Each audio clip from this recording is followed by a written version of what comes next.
I'm Ginny, learnwithginny.com. I've been in the home business industry for several years, floundering all over the place, and now I'm here to show you some of the things that I've learned along the way. So, cold messaging. It's horrible, but it does work. You have to go by the numbers when you do cold messaging. And if you're tired of cold messaging, I would definitely encourage you to learn marketing. Cold messaging, to me, felt like I was annoying people. It felt like I was, going out there and pushing to get people. And it just never felt natural to me. And you know what? If you continue to do cold messaging, because it works, you almost have to in the beginning so that you learn how to talk to people. And so that you get past all of that weirdness in the beginning when all of a sudden you have something for sale and you've never been a salesperson. Because people get all weird in their conversations because they have something behind the words. They have a motivation. They have an ulterior motive to the conversation, and people can feel that. So it's like you chase them away. So you got to learn some of that communication. So do it. Don't avoid making the list of 100 people that you can contact and ask if they're open to looking at your products or your services or your courses or whatever, because you'll learn something, I promise. Now, on the other hand, I do encourage you to learn marketing, because learning marketing, you learn psychology and you learn a little bit about why people buy and how they buy, and most importantly, what people want. Because if you have what people want and you know who the people are that want that thing, it's just easier because you can get in front of those people and you don't have to sell because they already want what you have. As long as you're using words that they resonate with, if that makes sense. So, the kind of marketing that I want to talk about here is called attraction marketing. And it's kind of an overused term over the years. But, back in the day, they called it magnetic marketing. And Dan Kennedy, one of the best marketers there ever was, like one of the OGs of direct marketing, called it, he still has a website, and that's his main website, magnetic marketing. And you know what? Find his books. They're called No BS social media, No BS. There's a whole bunch of them. So go find those books. And speaking of books, if you want a list of books that I have used in my, to learn marketing, I'll be happy to share with you. Just write down books under the video and I'll get those to you. So when I started with cold messaging, it's exhausting because you have to go through a lot of people and then you have to follow up. One more little bonus here. I do have a spreadsheet that I actually used to keep in touch with people. When I start a discussion with someone, I'll take notes on them. And I learned that from Harvey McKay. I have the book right there. That's why I'm looking over there and pointing at it. But from he was actually, what did he do? Greeting cards or envelopes or something back in the day.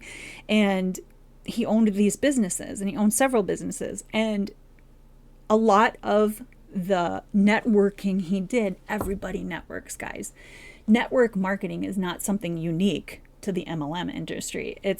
Or what they're calling network marketing. Network marketing is networking and meeting people. That's all it is building your network. Because the more people you know, the more likely you're going to meet someone that needs what you have, or it could be a future business partner, or it could be a best friend. You don't know. So that's why you meet people, right? So enough about networking. I want to get down to attraction marketing. So the attraction marketing principles are like 3 steps that I learned from digital mentors back in the day and from Diane Hockman. You build your network organically, right? You do build your network. You still network. However, you drop the agenda. You're not trying to get their emails. You're not trying to get anything from them. You're simply meeting them. That's it. Making new friends, right?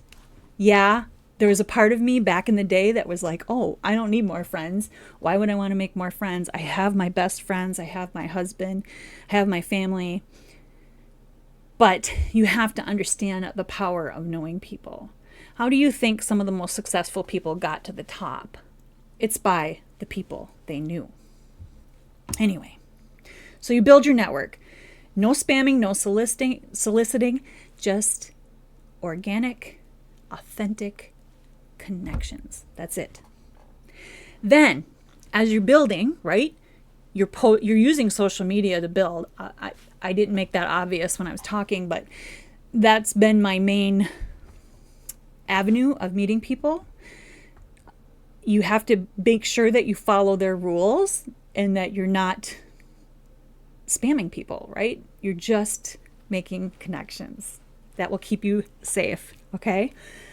Then you create valuable content because these people that you're meeting, you're going to find, let's say you're in the weight loss niche. It's just easiest to go there. You can find weight loss groups and you can meet people in there. And you could become the expert in that group providing information without mentioning or selling your supplements or your workouts or whatever, okay? Because as you meet people and you make friends, then you make content that's helpful for them on your social media. Those people who are attracted to you and have met you will see your content. That's when you get their emails. That's how the way I use it. You could also put them in a group, in a membership site, preferably, because that is yours. You want them on a platform that you can control. Because I have seen too many stories of people losing all of every bit of their prospects and clients and customers contacts if they use like Facebook, for example, exclusively to keep in touch with people. So that's why you keep contact information, emails, mailing addresses, or in a membership site, like I said, one that you own where you collect them in a place where you can talk to them. And that's where you sell, by the way. That's where you sell. You give them more value and you sell. Okay, so it's build your network, create valuable content that they are interested in, and then gather them in a place, preferably platform that you own. Text messaging is also a viable option, as long as they agree to it. Okay, so for me, email marketing has been my go-to. I use Aweber. You will find a link in my ultimate list of home business apps. If you'd like that, just type the word list below this video and I'll get that to you. So final thoughts on this and long-term benefits is sustainability, because you have this constant bucket of people coming into your environment. It creates trust because you've created an environment where they have opted in, they have said yes to something.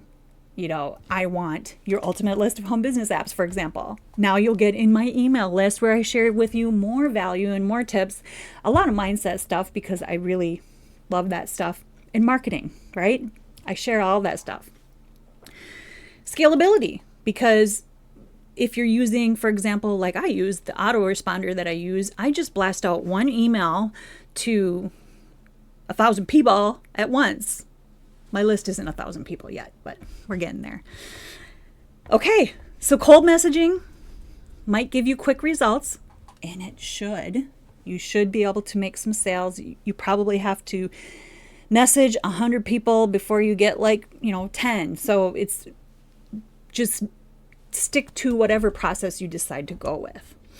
If you do the cold messaging, learn the marketing. You just learned some from me. So use what you learned. I'd love to hear what happens for you when you use some of these tips. Comment below. Let me know what you think. That's a wrap for cold message marketing. Sucks. I don't like it. It's horrible. It's horrible. But you know what? Everybody's got to start somewhere, and we all have to do it. There are still times when I message people.